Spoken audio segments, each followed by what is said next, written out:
ರಾಜ್ಯದಲ್ಲಿ ಕೋವಿಡ್ ಆತಂಕಕಾರಿ ಈ ರೂಪಾಂತರ ಇದೆಯಲ್ಲ, ಸೊ ಜನರಲಿ ಈಗ ಆತಂಕ ಇರುವಂಥ ಹಿನ್ನೆಲೆಯಲ್ಲಿ ಇವತ್ತು ಮಹತ್ವದ ಸಭೆಯನ್ನು ಮಾಡಲಾಗಿತ್ತು. ಮುಂಜಾಗ್ರತಾ ಕ್ರಮವಾಗಿ ಯಾವ ರೀತಿಯಾಗಿ ಕ್ರಮವನ್ನು ತೆಗೆದುಕೊಳ್ಬೇಕು ಅಂತೇಳಿ, ಭಾಳ ಮುಖ್ಯವಾಗಿ 60 ವರ್ಷ ಮೇಲ್ಪಟ್ಟವರಿಗೆ ಮಾಸ್ಕ್ ಕಡ್ಡಾಯ ಇರುತ್ತೆ. ಹೆಚ್ಚೆಚ್ಚು ಜನ ಸೇರುವ ಹಾಗಿಲ್ಲ. ಎಲ್ಲಿ ಜನಸಂದಣಿ ಇರುತ್ತಲ್ಲ, ಅಂದರೆ ಎಲ್ಲೆಲ್ಲಿ ಜನ ಜಾಸ್ತಿ ಇರ್ತಾರಲ್ಲ ಅಲ್ಲಿ ಡಿಸ್ಟೆನ್ಸನ್ನು ಮೇಂಟೈನ್ ಮಾಡಬೇಕಾಗತ್ತೆ, ಅಂತರವನ್ನು ಕಾಯ್ದುಕೊಳ್ಬೇಕಾಗತ್ತೆ. ಜೊತೆಗೆ ಈ ಹೊಸ ವರ್ಷ ಬರುವಂಥ ಹಿನ್ನೆಲೆಯಲ್ಲಿ ಬೇರೆ ಬೇರೆ ಭಾಗದಲ್ಲಿ ಎಲ್ಲೆಲ್ಲಿ ಜನ ಸೇರ್ತಾರೆ ಹೊಸ ವರ್ಷಕ್ಕಾಗಿ ಅಲ್ಲಿ ಕೆಲವೊಂದಿಷ್ಟು ರೂಲ್ಸ್ಗಳನ್ನು ಕೂಡ ಜಾರಿಗೆ ತರಲಾಗಿದೆ. ಸೊ ಇವತ್ತು ಮಹತ್ವದ ಸಭೆಯನ್ನು ಮಾಡಲಾಗಿತ್ತು. ಕಾರಣ ಈ ಕೇರಳ ಭಾಗದಲ್ಲಿ ರೂಪಾಂತರಿ ತಳಿ ಇದೆಯಲ್ಲ, ಕೋವಿಡ್ ಸಂಖ್ಯೆ ಹೆಚ್ಚಳವಾಗ್ತಾ ಇದೆ. ಹಾಗಾಗಿ ನಮ್ಮ ರಾಜ್ಯದಲ್ಲಿ ಅದರ ಪ್ರಭಾವ ಬೀರಬಾರದು ಅನ್ನುವಂಥ ನಿಟ್ಟಿನಲ್ಲಿ ಮುಂಜಾಗ್ರತಾ ಕ್ರಮವಾಗಿ ಯಾವೆಲ್ಲ ಕ್ರಮವನ್ನು ತೆಗೆದುಕೊಳ್ಬೇಕು ಅನ್ನೋದ್ರ ಬಗ್ಗೆ ಇವತ್ತಿನ ಸಭೆಯಲ್ಲಿ ಚರ್ಚೆ ಮಾಡಲಾಗಿದೆ. ಬೆಡ್ಗಳ ವ್ಯವಸ್ಥೆ ಹೇಗಿರಬೇಕು, ಮಾಸ್ಕ್ ಆಗಿರ್ಬೋದು, ಸ್ಯಾನಿಟೈಸರ್, ಸೊ ಈ ಎಲ್ಲ ವಿಚಾರದ ಬಗ್ಗೆ ಇವತ್ತು ಚರ್ಚೆಯನ್ನು ಮಾಡಿದರು.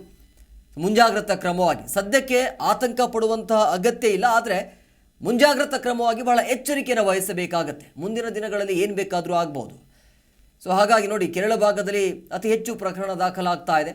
ಜೊತೆಗೆ ಈ ಗಡಿ ಭಾಗದಲ್ಲಿ ಬಹಳ ಎಚ್ಚರಿಕೆಯನ್ನು ವಹಿಸಬೇಕಾಗತ್ತೆ. ಸೊ ಹೊಸ ವರ್ಷ ಇರುವಂಥ ಹಿನ್ನೆಲೆಯಲ್ಲಿ ಸಿಲಿಕಾನ್ ಸಿಟಿಗೆ ಜನರ ಆಗಮನ ಜಾಸ್ತಿ ಇರುತ್ತೆ. ಸೊ ಹಾಗಾಗಿ ಬಹಳ ಎಚ್ಚರಿಕೆಯನ್ನು ವಹಿಸಬೇಕು ಅಂತೇಳಿ ಕೆಲವೊಂದಿಷ್ಟು ಹೊಸ ವರ್ಷಕ್ಕೆ BBMP ಕಡೆಯಿಂದ ಕೆಲವೊಂದಿಷ್ಟು ರೂಲ್ಸ್ಗಳು ಕೂಡ ಜಾರಿ ಆಗಿವೆ. ದರ ನಿಗದಿ ಮಾಡ್ತೀವಿ ಅಂತ ಹೇಳಿದ್ದಾರೆ. ಅದರಂತೆಯೇ ಈಗ ಬೇರೆ ಬೇರೆ ಔಷಧಿಗಳಾಗಲಿ ಅಥವಾ ನಾವು ಹಾಸ್ಪಿಟಲ್ಗಳಲ್ಲಿ, ಪ್ರೈವೇಟ್ ಹಾಸ್ಪಿಟಲ್ಗಳಲ್ಲಿ ಅಡ್ಮಿಟ್ ಆದರೆ ಅವರಿಗೆ ದರ ನಿಗದಿ ಮಾಡ್ತಕ್ಕಂಥದ್ದು ಕೂಡ ಅವಶ್ಯಕತೆ ಅನುಗುಣವಾಗಿ ಸಿಚುವೇಶನ್ ಅರೈಸ್ ಆದಾಗ ದರ ಫಿಕ್ಸ್ ಮಾಡ್ತೀವಿ. ನೀವು ಹೇಳ್ದಂಗೆ ಅದು ಸ್ಯಾನಿಟೈಸರ್ ಇರ್ಬೋದು ಅಥವಾ PP ಕಿಟ್ ಇರ್ಬೋದು ಅಥವಾ ಮಾಸ್ಕ್ ಇರ್ಬೋದು, ಅದ್ರ ದರನೂ ಕೂಡ ನಾವು ಫಿಕ್ಸ್ ಮಾಡ್ತೀವಿ. ಸದ್ಯಕ್ಕೆ ಅಂಥ ಪರಿಸ್ಥಿತಿ ಏನಿಲ್ಲ, ಯಾಕಂದರೆ ಈಗೇನು ಅಂಥ ಜನ ಏನು ಪ್ಯಾನಿಕ್ ಆಗ್ತಕ್ಕಂಥ ಅವಶ್ಯಕತೆ ಇಲ್ಲ. ಈ ತಳಿ ಏನಿದೆ ಇದು ಮೈಲ್ಡ್ರ್ ವೆರೈಟಿ ಇದೆ, ಆದರೆ ಒಂದೇ ಏನಂತಂದರೆ ಇಟ್ ಈಸ್ ಮೋರ್ ಕಂಟೇಜಿಯಸ್ ಅಂತಕ್ಕಂಥದ್ದು ವರ್ಲ್ಡ್ ಹೆಲ್ತ್ ಆರ್ಗನೈಸೇಷನ್ನ ಸಲಹೆ ಇದೆ. ಇದು variety is milder but it is more contagious. ಹಾಗಾಗಿ ಜಾಸ್ತಿ ಜನರಿಗೆ ಎಫೆಕ್ಟ್ ಆಗ್ತಕ್ಕಂಥ ಅಂದರೆ ಅವಕಾಶ ಇದೆ, ಅಂದರೆ ಸಾಧ್ಯತೆಗಳಿದೆ. ಹಾಗಾಗಿ ಅದಕ್ಕೆ ನಾವು ಪ್ರಿಪೇರ್ಡ್ ಆಗಿದ್ದೀವಿ. ಈಗಾಗಲೇ ಅದಕ್ಕೆ ಸರ್ಕಾರ ತಯಾರಿ ಮಾಡ್ಕೊಳ್ತಾ ಇದೆ. ಇಲ್ಲ, ಈಗಾಗಲೇ ಈ ವೇರಿಯಂಟ್ ಬಗ್ಗೆ ಸಾಕಷ್ಟು ಸ್ಟಡಿ ಆಗಿದೆ. ಇಲ್ಲಿ ನಾವು ಜೀನೋಮ್ ಸೀಕ್ವೆನ್ಸಿಂಗ್ ಮಾಡಿ ಯಾವ ವೆರೈಟಿ ಅಂತ ಅದನ್ನು ನೋಡ್ತಾ ಇದ್ದೀವಿ.